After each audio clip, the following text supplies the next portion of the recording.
अस्सलाम वालेकुम welcome to சாசாஸ் kitchen. இன்றைக்கி நம்ம சூப்பராக 6 விதமான லஸ்ஸி பண்ண போகிறோங்க. ரொம்ப ஈஸி தாங்க. வீட்டில் இருக்க பொருட்கள் தான், ஆனால் இவ்வளோ டேஸ்ட்டாக இருக்குமா அப்படின்னு நினச்சி கூட நீங்கள் பார்க்க மாட்டீங்க.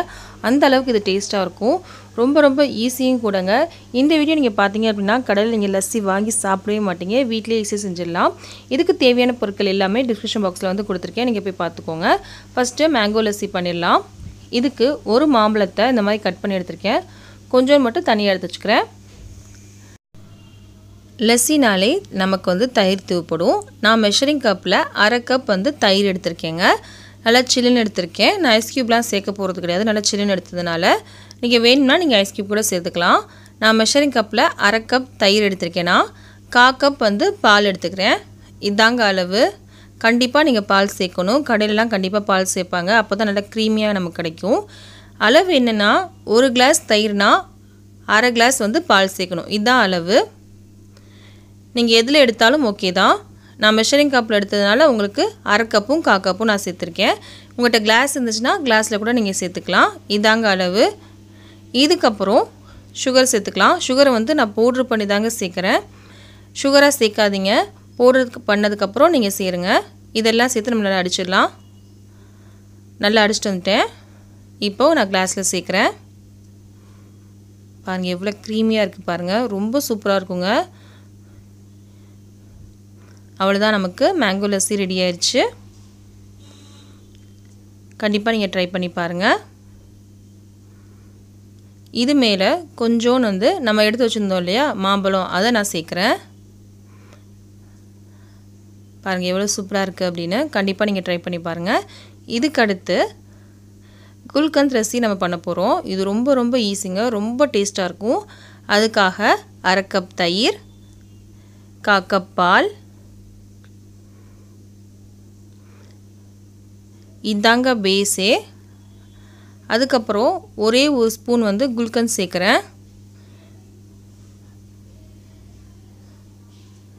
இதுக்கப்புறம் ரோஸ் மில்க் எசன்ஸ் இருக்கு இல்லையா, அதை நான் சேர்க்குறேன். நம்ம ரோஸ் மில்க்லாம் செய்வோம்ல, அதுதான் நான் சேர்த்துருக்கேன். 1 டேபிள் ஸ்பூன். நம்ம குல்கந்த்லேயும் ரோஸ் சிரப்லேயும் நமக்கு சுகர் இருக்கும். அதனால் கொஞ்சோண்டு மட்டும் நான் சுகர் சேர்க்குறேன்.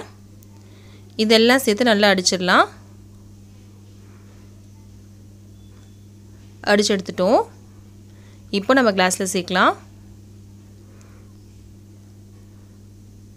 அவ்வளோதான், நமக்கு குல்கந்த் லஸ்ஸி ரெடி ஆயிடுச்சு. பாருங்கள் எவ்வளோ க்ரீமியாக இருக்குது அப்படின்னு. கண்டிப்பாக நீங்கள் ட்ரை பண்ணுங்கள். சூப்பராக இருக்கும்.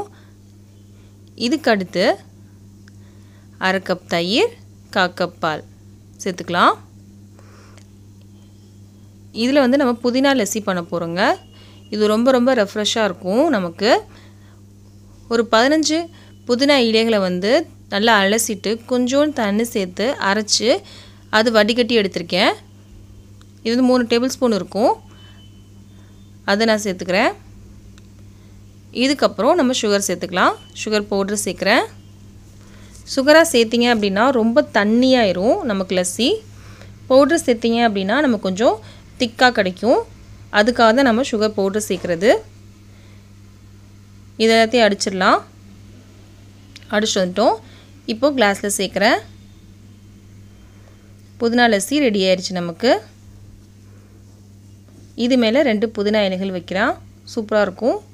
பார்க்கவும் அழகாக இருக்கும். அவ்வளோதான், நமக்கு புதினா லஸ்ஸி ரெடி ஆயிடுச்சு. அடுத்து பனானா லஸ்ஸி பண்ணிடலாம். அதுக்காக 2 வாழைப்பழத்தை இந்த மாதிரி நான் எடுத்திருக்கேன். இது பச்சை பழம்.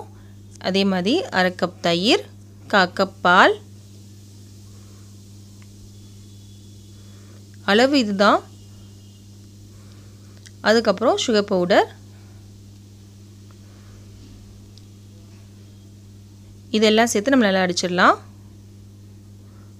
அடிச்சு வந்துட்டோம். இப்போது நம்ம கிளாஸில் சேர்க்கலாம். அவ்வளோதாங்க, நமக்கு பனானா லஸ்ஸி ரெடி ஆயிடுச்சு. கண்டிப்பாக நீங்கள் ட்ரை பண்ணி பாருங்கள்.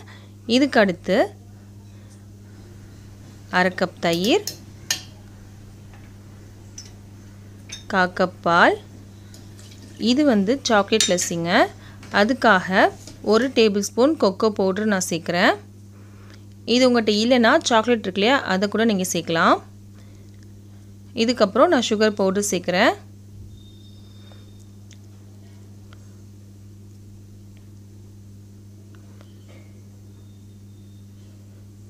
இதுக்கப்புறம் 1 டேபிள் ஸ்பூன் சாக்லேட் சாஸ் சேர்க்குறேன். இது ஆப்ஷனல் தாங்க, என்கிட்ட இருந்ததுனால நான் சேர்க்குறேன். இல்லைனா கண்டிப்பாக நீங்கள் விட்டுடலாம். இது எல்லாத்தையும் சேர்த்து நம்ம நல்லா அடிச்சிடலாம். அடிச்சிட்டேன். இப்போ நான் கிளாஸில் சேர்க்குறேன். அவ்வளோதான், நமக்கு சாக்லேட் லஸ்ஸி ரெடி ஆயிடுச்சு. பாருங்கள் எவ்வளோ க்ரீமியாக இருக்குது அப்படின்னு. இதுக்கப்புறம் நம்ம ஆரஞ்சு லஸ்ஸி பண்ண போகிறோங்க. அதுக்காக ஒரு பெரிய ஆரஞ்சோட ஜூஸ் எடுத்திருக்கேன். இது வந்து 1/2 கப் இருக்குது இந்த ஜூஸ். இதுக்கப்புறம் 1/2 கப் தயிர், 1/4 கப் பால்.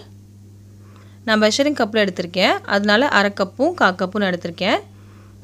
இதுக்கப்புறம் சுகர் பவுடர். இது எல்லாத்தையும் சேர்த்து நம்ம நல்லா அடிச்சிடலாம். அடிச்சிட்டோம். இப்போ நான் கிளாஸில் சேர்க்குறேன். ஆரஞ்சு லஸ்ஸி ரெடி ஆயிடுச்சு. பாருங்கள் சுலபமாக 6 லஸ்ஸி நம்ம பண்ணிட்டோம். வீட்டில் இருக்க பொருட்கள் தான் எல்லாமே. மேங்கோ லஸ்ஸி, குல்கந்த் லஸ்ஸி, பனானா லஸ்ஸி, அதுக்கப்புறம் சாக்லேட் லஸ்ஸி, புதினா லஸ்ஸி, அதுக்கப்புறம் ஆரஞ்சு லஸ்ஸி. பாருங்கள் எவ்வளோ சூப்பராக இருக்குது. கண்டிப்பாக கலர்ஃபுல்லாக இருக்கும். ரொம்ப ரொம்ப ஈஸி தான். கண்டிப்பாக இந்த ட்ரை பண்ணி பாருங்கள். இந்த வீடியோ உங்களுக்கு பிடிச்சிருந்துச்சு அப்படின்னா கண்டிப்பாக லைக் பண்ணுங்கள், ஷேர் பண்ணுங்கள், கமெண்ட் பண்ணுங்கள். மறக்காமல் நம்ம சேனலை சப்ஸ்கிரைப் பண்ணுங்கள்.